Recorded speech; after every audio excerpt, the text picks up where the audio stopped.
Hey everyone, and welcome back to Oddly Specific, the channel where we dive into the most peculiar and fascinating corners of our world. Today, we're going on an adventure inside your own head. No, really. We're exploring the weirdest, most mind-boggling facts about the human brain. You think you know your own mind? Think again. Let's start with something you literally can't see. Itchy.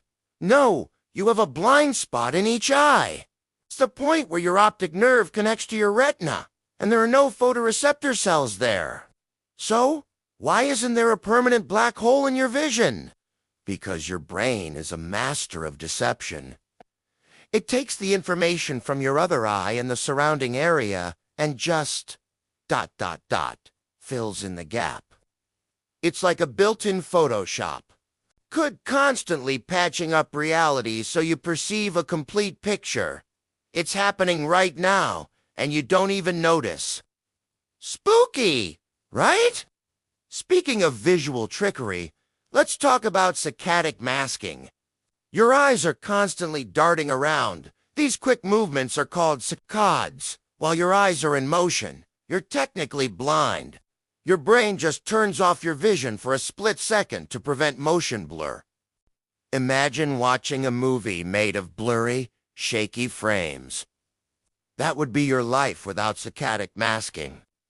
Your brain edits out all the messy in-between moments, presenting you with a smooth, stable visual experience. So, the world you see isn't a live stream. It's a carefully edited highlights reel, curated by your brain. All right, let's move from the eyes to a feeling we all know and hate. Brain freeze. You're enjoying a delicious slushie a little too fast, and bam! A sudden, intense headache. What's actually happening? The cold substance touches the roof of your mouth, rapidly cooling the blood vessels there. This includes the ones that supply blood to your brain. Your brain interprets this rapid temperature change as a potential problem. Does a defensive response. The arteries swell up to rush warm blood to the area and restabilize the temperature. This sudden change in pressure is what causes that sharp, stabbing pain. So, brain freeze isn't your brain freezing. It's your brain's over-the-top reaction to a cold drink. The official term, by the way, is sphenopalatine ganglioneuralgia. Try saying that 5 times fast. Now, for something that gets stuck in your head, not your throat. We're talking about earworms. You hear a catchy song in the morning, and it's still playing on a loop in your mind hours later. Why does this happen? Scientists believe it's linked to our brain's desire for completion. Most earworms are just short snippets of a song, usually the chorus. Your brain gets stuck on this incomplete musical phrase and keeps replaying it, trying to figure out how to finish it. It's like a mental itch you can't scratch. The more you try to stop thinking about it, the more your brain focuses on it. The best way to get rid of an earworm, listen to the entire song, from start to finish. Give your brain the closure it so desperately craves. Okay, this next one is truly fascinating and feels like a real-life superpower. It's called synesthesia. For people with synesthesia, their senses are cross-wired. They might hear a sound and see a specific color, or they might taste a word. For example, the name Alex might taste like a crisp apple. There are dozens of different types. Some people see musical notes as vibrant splashes of color, while others experience numbers as having distinct personalities.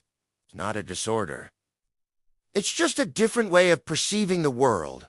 For synesthetes, this is their normal reality. It's a beautiful reminder that our individual experiences of the world are completely unique, shaped by the strange and wonderful wiring of our brains. Could a paradox for you. The brain is the organ that processes all the pain signals from your body, but the brain itself has no pain receptors. It cannot feel pain. That's why surgeons can perform brain surgery on patients who are wide awake. They can poke, prod, and operate on the brain tissue itself without causing any physical pain to the patient. Good. Of course, the scalp, skull, and the layers surrounding the brain do have pain receptors, so they use local anesthesia for that. But the brain itself? Numb. It's the command center for feeling, yet it feels nothing.